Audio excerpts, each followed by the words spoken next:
te propose de t'installer confortablement et d'écouter l'histoire du lapin m'a écouté, qui est l'histoire de Camille qui ressent plein d'émotions. Et le lapin m'a écouté. Un jour, Camille décide de construire quelque chose de nouveau, quelque chose d'unique. Quelque chose de grand. Camille est très fière. Mais soudain, sans crier gare, tout s'effondre. La poule vient le voir en premier. « Quelle côte-côte, quelle catastrophe! Je suis désolée pour toi! Parle côte-côte, raconte-moi ce qui vient de se passer! » Mais Camille n'a pas envie d'en parler. Alors la poule s'en va. L'ours se présente ensuite. « Oh, c'est rageant! Tu dois être diablement en colère! Il faut crier très fort! Wow !» Mais Camille n'a pas envie de crier. Alors l'ours s'en va. Puis l'éléphant arrive, très sûr de lui. « Pouette, pouette, tralala, me voilà! Il n'y a qu'une chose à faire. Se souvenir exactement comment tout était assemblé. » Mais Camille n'a pas envie de se souvenir.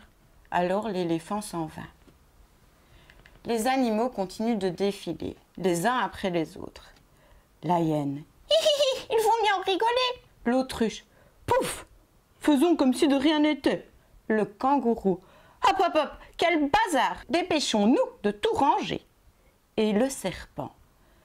« Et si on se vengeait de ceux qui ont cassé ta construction ?» Mais Camille n'a envie de suivre les conseils de personne.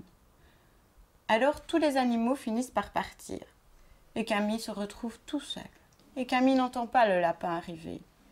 Il s'approche tout doucement. Jusqu'à ce que Camille sente la chaleur de son petit corps contre le sien.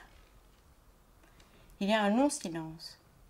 Puis Camille dit « Reste avec moi s'il te plaît. » Et le lapin l'écoute. Le lapin l'écoute parler. Le lapin l'écoute crier. Le lapin l'écoute se souvenir et rigoler.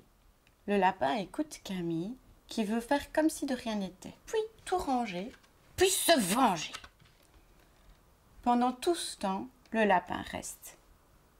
Et le moment venu, il écoute Camille lui dire qu'il est temps de tout reconstruire. « Dépêchons-nous !» ajoute Camille. « Ça va être magique !»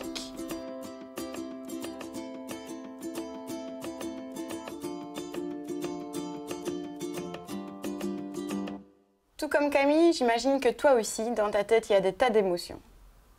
Peut-être que tu as retrouvé des émotions dans cette histoire que toi aussi tu ressens.